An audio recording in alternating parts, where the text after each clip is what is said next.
The video begins with Andrew nervously fiddling with the camera, then setting it down on top of a bag of fertilizer.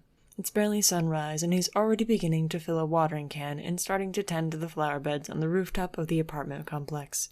When he's done, he sits down in front of the camera and stares at it for an uncomfortably long silence. You know, I don't do this a lot. But a day in my life. He gestures behind him, then gently holds up his planner and looks through the dates. When he finds the day, he gulps and quickly shuts it again, looking to the camera. Meetings. Ugh.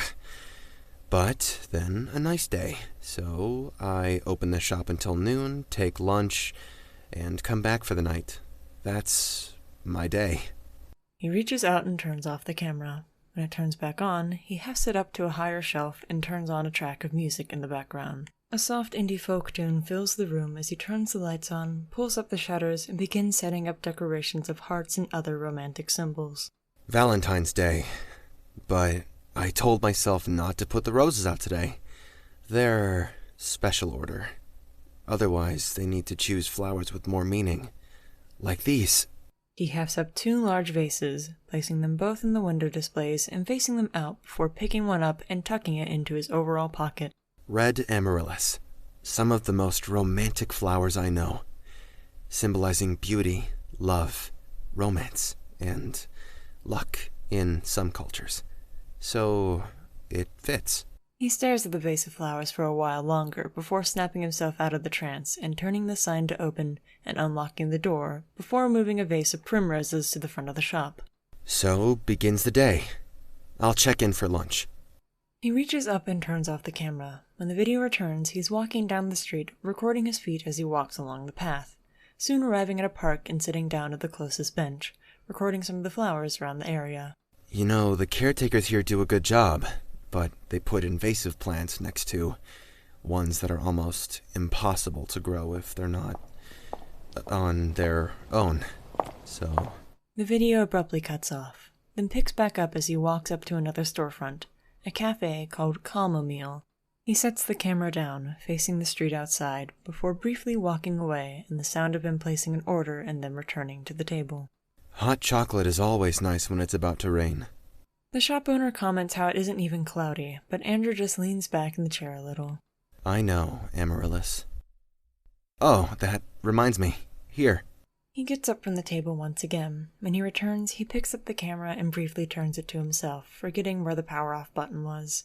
With the amaryllis missing from his overall pocket and a primrose tucked behind his ear, he turns it off quickly. Following this, a series of small snippets of him walking in a garden with another, shorter figure before the final shot ends with Andrew back up on the rooftop, setting the camera back on the same fertilizer bag, and tending to all the flowers and picking out a few vegetables from the furthest plot and putting them all in a basket.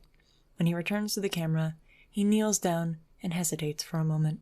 Sales were good today. Lots of couples asked what good flowers to get are. Saved some money on roses and got some hot chocolate mix today. I'm gonna make it when I go to the apartment.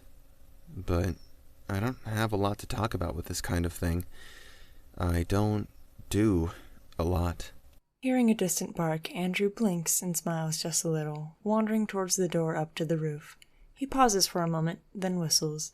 A few moments later, a large mixed-breed dog bounds up the stairs, but stops abruptly beside Andrew and sits down at his feet, looking up at him for instruction. Oh, Miss Kanna. This is Duchess. She's mine.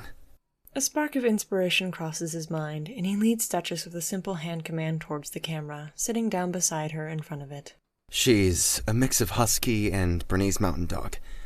Rescued her off the street when I moved here. No collar, no chip. She scared landlords.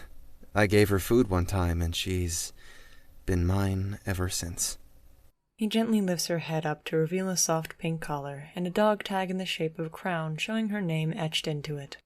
Landlord said if I keep her under control, she's safe in the building. Since then...